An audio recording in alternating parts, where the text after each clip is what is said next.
Congratulations. It's a great day, isn't it? I give you the call in court and then get the picture taken outside with the parents. You know, this isn't mandatory anymore, right? It is important you know what it represents, though. Particularly if you're going to be working for me. You're going to learn a lot, you're going to do a lot, so it's important that you and I are on the same page from the get-go. Do you understand?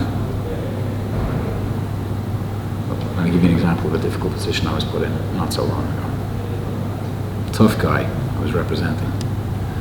Robbed an old lady's house, took her pension, roughed her up, left her there. So I'm looking after this guy, shows up in the courthouse, and I see him for the first time. He wants to know what the story is.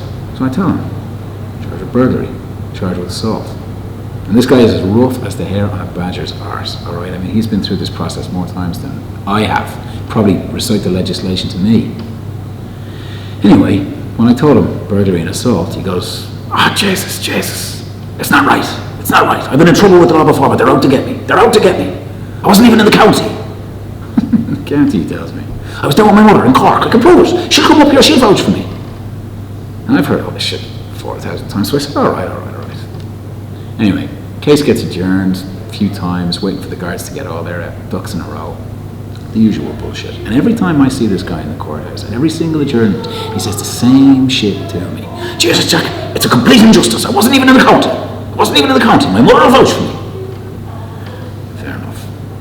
So the day comes on for trial, and I walk into the courthouse, and there's our hero with a guard. She's charging him with something new. He comes rushing over to me with a bit of paper. Jack, what's this about? And I take a look at it. He's been charged with criminal damage. What's all this about, Jack? He says to me. I said, mate, this is the story. What the guards are saying is that when you broke into that old lady's house, you kicked the door and you smashed the lock. Criminal damage. In the grand scheme of things, it's the least of your worries, don't worry about it.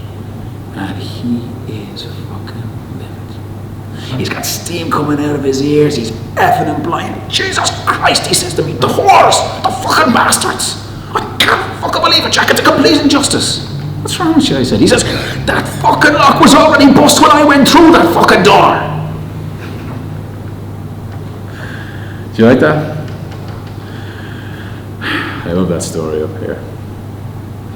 Do you know what it's about? Some tough nut scouted an octogenarian widow. He watched her, he waited, he kicked her door in, he roughed her up, stole her pension, and made out the door, left her bleeding there on her own. With dough so small that if I saw it on the street I wouldn't even bend over to pick it up. Then he walks into the courthouse and he admits to his lawyer that he did it. Brave lady, though. Family are in the area, she knew he was a tough guy, she knew she was in danger, and yet she came in, gave her evidence to the court. Which is where I made shit of her. By the time I was finished suggesting she'd dementia, she probably thought it was true. That's what this is. It's a career. It's how we make money. This is not some outfit in which we serve justice. This is our license to sell it. So, you work with me, you watch, you learn, and when the time is right, you fill your boots. Got it?